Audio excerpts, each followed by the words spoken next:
कल्कि जी बिल्कुल सामान्य इंसान की तरह रहेंगे।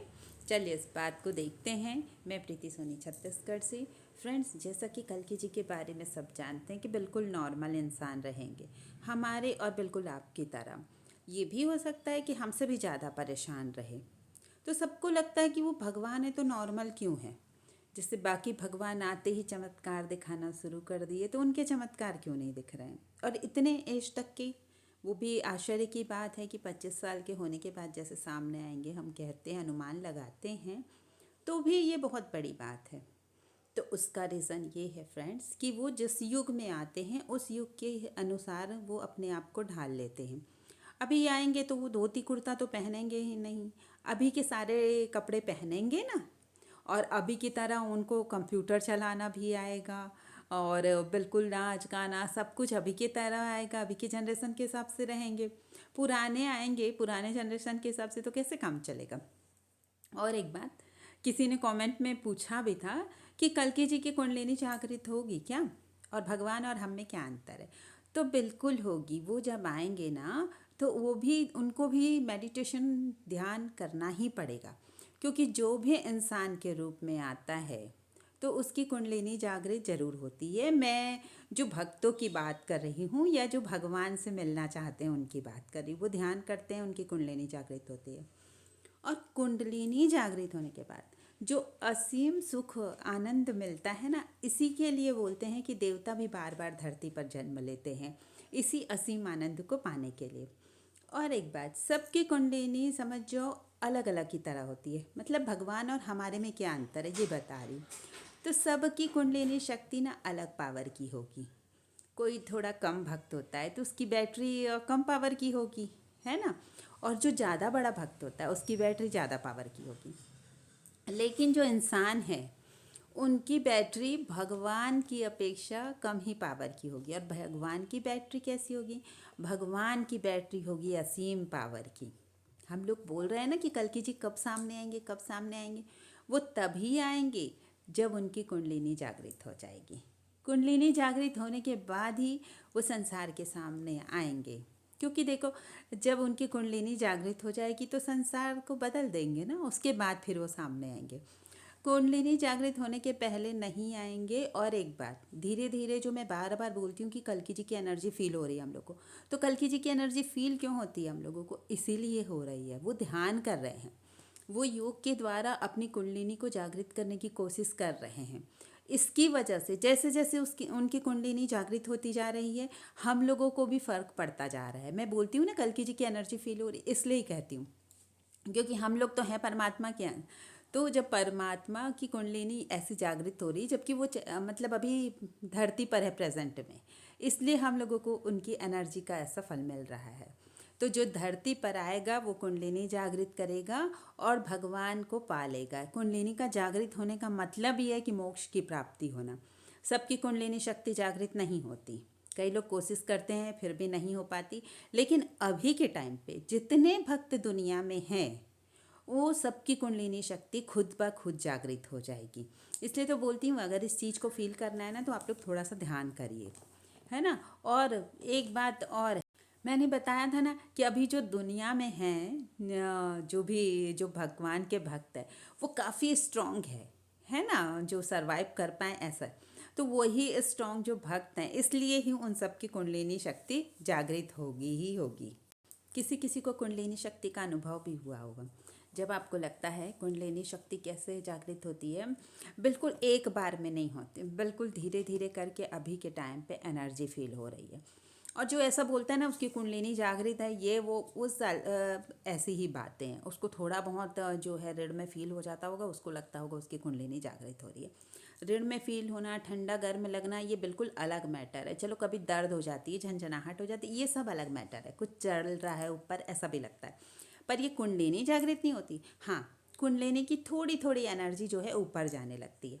तो जब कुंडलिनी की एनर्जी ऊपर जाती है तो कितना आनंद आता है, बहुत ही ज़्यादा अच्छा लगने लगता है। जैसे ही सहस्त्रार में एनर्जी पहुँचती है, वो भी थोड़ी थोड़ी मात्रा में, तो यही लगता है कि जब इतनी सी एनर्जी सहस्त्रार में पहुंची, इतना अच्छा लग रहा है, तो पूरी एनर्जी जब पूरी तरीके से कुंडलिनी सहस्त्रार में पहुंच जाएगी तो कितना आनंद आएगा।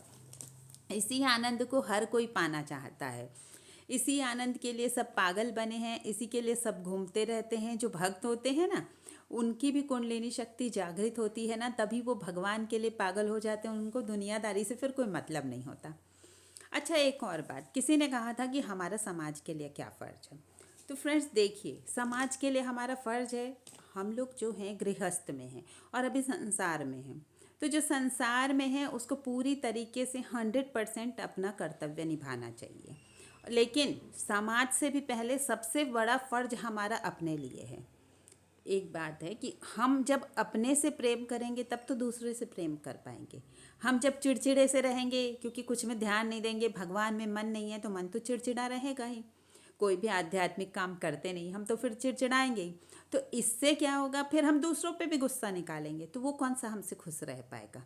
तो सबसे पहला फ़र्ज है कि हम अपने अंदर जाए, अपने आप को सुधारे, अपने आप से प्रेम करें। जैसे ही आपको लगेगा, देखना जब आपको खुद से प्रेम हो जाता है ना, जब हम अपने अंदर जाते हैं, तो पता है सारी दुनिया अच्छी लगने लगती और पहले से भी ज़्यादा सबसे प्रेम हो जाता है। लेकिन ये प्रेम होता है, मोह नहीं होता। मोह क्या होता है, स्वार्थवश हो जाता है मोह, कि मेरा बेटा बेटी, मेरे माँ बाप, मेरे पति पत्नी, ऐसा ये मोह है। लेकिन जो प्रेम होता है ना, वो सात्विक होता है, वो भगवान से होता है। उसके बाद सारी दुनिया के लिए उतना ही अच्छा लगने लगता है, फिर आपको कोई बुरा ही नहीं लगेगा। जब प्रेम हो जाता है परमात्मा से या खुद से, तो फिर कोई बुरा ही नहीं लगता। समझ आ जाता है कि वो हमारे साथ बुरा कर रहा है ना, उसका नेचर ही ऐसा है और हमारी किस्मत ही ऐसी कि हमें इतना भुगतना ही पड़ेगा। ऐसा जो है अपने अंदर ही चेंजेस आने लगते हैं। तो सबसे पहला कर्तव्य हमारा है खुद के लिए। और एक बात बोलते हैं, माता पिता भगवान के समान है, भगवान के जैसे हैं। बिल्कुल भगवान के समान है, भगवान के जैसे भगवान नहीं है। भगवान कौन है, सिर्फ भगवान ही भगवान है। कोई भी इंसान हो वो भगवान नहीं हो सकता। भगवान जैसा हो जाता है, हम मान लेते हैं कि हमारे लिए ये पूजनीय है, इसलिए बोल देते हैं कि भगवान जैसा है। मेन बात क्या बोली, आप एक श्लोक हमेशा बोलते होंगे पूजा करते समय, या मंदिरों में भी काफ़ी बार सुनना होगा, त्वमेव माता च पिता त्वमेव, त्वमेव बंधु च सखा त्वमेव, है ना, त्वमेव सर्वम मम देव देव। यानी आप ही भगवान सब कुछ हो, हमारा किसी से रिश्ता नाता नहीं है। तो हम क्या करते हैं पता है, सिर्फ पूजा करते तक बोल देते हैं तो हमें माता च पिता, तो हमें श्लोक पूरा पढ़ लेते हैं। उसके बाद जैसे ही हमारी पूजा ख़त्म हुई, मेरी मम्मी अपनी, मेरे पापा अपने, मेरा ये अपना, सांसारिक लोग सारे अपने भगवान को भूल जाते हैं। ऐसा नहीं करना है। यही बात है कि भगवान को मन में रखना है, सांसारिक लोगों को भूल जाना है। वहाँ पर सिर्फ अपना कर्तव्य निभाना है। मन भगवान को दो, शरीर से पूरे काम अपने कर्तव्य निभाओ। शरीर इसलिए ही दिया है भगवान ने, इंसानी शरीर इसलिए दिया गया है कि आप कर्तव्य शरीर से निभाओ और मन भगवान को दो। लेकिन हम लोग क्या करते हैं पता है ना, ठीक उल्टा करते हैं।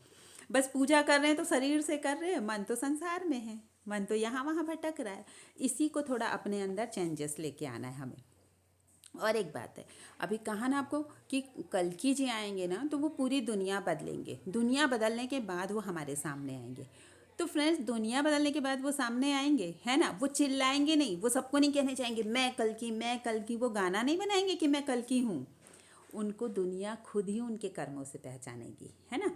जैसे ये लोग, थोड़ा सा ही बोलूँगी इन लोगों के बारे में जो कल्कि बन रहे हैं ना, ये लोग नहीं, मैं कल्कि, मैं कल्कि, मेरे गुरु कल्कि। तो एक बात बताओ, भगवान आ रहे हैं, उनकी एनर्जी इतनी पावरफुल है, बताइए ना, कि अनगिनत समझ लो, हाई वोल्टेज, जितना हम सोच भी नहीं सकते ऐसी एनर्जी भगवान के पास रहेगी। तो उस एनर्जी से वो पूरी दुनिया बदल देंगे। तो जो ये कल्कि बन रहे हैं, तो कुछ नहीं, छोटा मोटा एक शहर तो बदल के दिखा दो। कौन सा शहर बदल रहे हो, एक नाम बता दो कि हम ये वाला शहर बदल के दिखा रहे हैं। आपको कितने दिन के अंदर वो भी बता दो। उस शहर में बदलाव आना चाहिए, तो हम मान जाएंगे कि आप कल्कि हो। बड़ी बड़ी बातें फेंकने से, तत्व ज्ञान, ये ज्ञान वो ज्ञान, कोई मतलब नहीं है। सिर्फ और सिर्फ इतना ही ज्ञान है, तो आप बस एक शहर ही बदल दो, हम आपको मान जाएंगे। और एक बात फ्रेंड, सारे ज्ञान जितने हमारे भारतीय उसमें परंपरा में कितने सारे वेद ग्रंथ पुराण लिखे हुए हैं, है ना। देवी भागवत, और ऐसा भागवत, बहुत तरीके से शिव पुराण, विष्णु पुराण, गणेश जी के बारे में अलग, माता रानी के बारे, सबके बारे में विस्तार से दिया गया है। लेकिन पता है, सारे जो ये धार्मिक ग्रंथ हैं उनका सार क्या है पता है, आप कैसे भी करके मन को भगवान में लगा लो। सब ग्रंथों का एक ही सार है कि आपका कैसा भी करके मन जो है भगवान में लग जाए और बस काम हो गया। चाहे आपको इतना दिमाग रहे कि मत रहे कि हमें क्या करना है नहीं करना है, मैं भगवान का नाम उल्टा ले रहा हूँ, ये वाला मंत्र बोलूँ नहीं बोलूँ, कुछ भी मत करो, किसी भी तरीके से मन भगवान में लगा लो और उसके बाद आपका कल्याण हो जाएगा। इतना ही सार है और यही सबसे बड़ा तत्व ज्ञान है। आप ज्ञानी बने फिरो, बोलो कि मुझे रामायण का ये श्लोक याद है, वो याद है, गीता का फलाना याद है, ये याद है, वो याद है। जितना आप बोल सकते हो बोलो, उस चीज़ का कोई मतलब नहीं। बड़े बड़े पंडित आए और चले गए, बड़े बड़े मंत्र श्लोक सब कुछ याद था उनको, कंठस्थ बिना देखे भी सब बोल देते थे, लेकिन कोई काम का नहीं। क्यों? मन भगवान में लगा ही नहीं है। और भगवान ज्ञानी लोगों को नहीं चाहते हैं, एक बात याद रखिएगा, भगवान को ज्ञानी लोगों से ज़्यादा भोले भक्त पसंद है। अपना ज्ञान भगवान के आगे झाड़ने में या कहीं भी झाड़ने से उनको अच्छा नहीं लगता। जब भगवान से आप पूरी तरीके से भगवान में समर्पित हो जाओ, उनके चरणों में खुद को अर्पण कर दो, मैं आपका ही हूँ, अब आप जानो आपको क्या करना है, पूरी तरीके से आप समर्पित हो जाओ, उसके बाद भगवान आपको सहज स्वीकार कर लेते हैं और आप दिखाओगे मैं तो ये ध्यान कर सकता हूँ, आपको तो मैं थर्ड आई से देख लूँगा। ये जो इतना ईगो है ना, ये किसी काम का नहीं है कि वो फलाना भगवान, मैं भगवान, ये वो, ये सब कोई मतलब नहीं है। मान लो हम नॉर्मल पुरुष, नॉर्मल इंसान हैं, है ना, और बस हमारा काम हो गया। जैसे भगवान के बारे में कहते हैं कि वो पतित पावन है। पतित पावन कब होंगे? जब हम खुद को पतित तो माने, हम तो पहले से खुद को पावन मान के बैठे हैं, तो भगवान किसको पावन करेंगे? जब हम खुद को पतित मान लेंगे और बोलेंगे कि हाँ भगवान, मुझसे गलती हो गई है, मैं नॉर्मल सहज एक इंसान हूँ, आपके चरणों में आया हूँ, थोड़ा सा मान लेंगे हम भगवान के सामने, तो देखिएगा कैसे भगवान की कृपा हो जाती है। फिर तो वो ऐसा लगता है सारी बागडोर भगवान अपने हाथ में ले लिए हैं। और जो ये खुद को कल्कि बना के बैठे हैं, खुद को जो कल्कि बता रहे हैं और जो गुरु को बता रहे हैं, वो नहीं जानते वो कितना बड़ा पाप कर रहे हैं। ये नामा अपराध आता है, मैंने उस दिन बताया था अपने वीडियो में। सबसे बड़ा अपराध है भगवान के खिलाफ जाना। और ये तो भगवान के खिलाफ जाना क्या, खुद को भगवान बना के बैठे हैं, तो इनसे बड़ा पापी कौन होगा? पौंड्रक जैसा हाल होगा। पौंड्रक कैसे कृष्ण जी की नकल करता था, उस समय थोड़े लोग थे, द्वापर युग में कम लोग थे, तो एक ही पौंड्रक निकला। फिर भी उसको थोड़ा बहुत तो कुछ आता था करना, है ना, माया वगैरह वो भी जानता था, भगवान की बराबरी फिर भी नहीं कर सका। अभी के लोग तो इतने सारे पौंड्रक हैं पर किसी को कुछ आता ही नहीं है, सिर्फ बातें हैं कि ये ज्ञान वो ज्ञान। सारे ज्ञान को छोड़ के भगवान को, अपना मन भगवान के प्रेम में लगा दो, उनकी भक्ति करो, बस आपका कल्याण हो जाएगा। और जिसको जिसको भी कल्कि जी की सेना में शामिल होना है, तो वो तो बिल्कुल सदाचार पे चलें, झूठ बोलना छोड़ दीजिए और मन भगवान में लगाइए। और किसी के लिए किसी तरीके का राग द्वेष मत रखिए, ना बहुत किसी से, सांसारिक लोगों से बहुत ज़्यादा प्रेम कीजिए, ना द्वेष रखिए। सब पे भगवान की कृपा है और भगवान आपसे ज़्यादा जानते हैं, हमसे ज़्यादा जानते हैं किस किस के लिए क्या सही है, उनके साथ क्या करना है, अच्छा बुरा जैसा भी करना है भगवान उनका देख लेंगे। हमें सिर्फ और सिर्फ अपने आप को देखना है कि हमारा कल्याण कैसे हो सकता है। और कोई पूछ रहा है, कोई इंटरेस्टेड है आपकी बातों में, तो उसको भी बता दो, ऐसा ऐसा कर लो, हो जाएगा कल्याण। और कोई सुनना नहीं चाह रहा, आप ज़बरदस्ती बताएंगे तो सिर्फ अपना ही मजाक बनाएंगे। तो चलिए, आप लोग भी ट्राई कीजिए कि कल्कि जी की सेना में आप लोग शामिल हो जाएं। और मेरे वीडियो को लाइक कमेंट शेयर ज़रूर कीजिए, और जो नए हैं चैनल पर वो मेरे चैनल को सब्सक्राइब ज़रूर करिए। Thank you friends.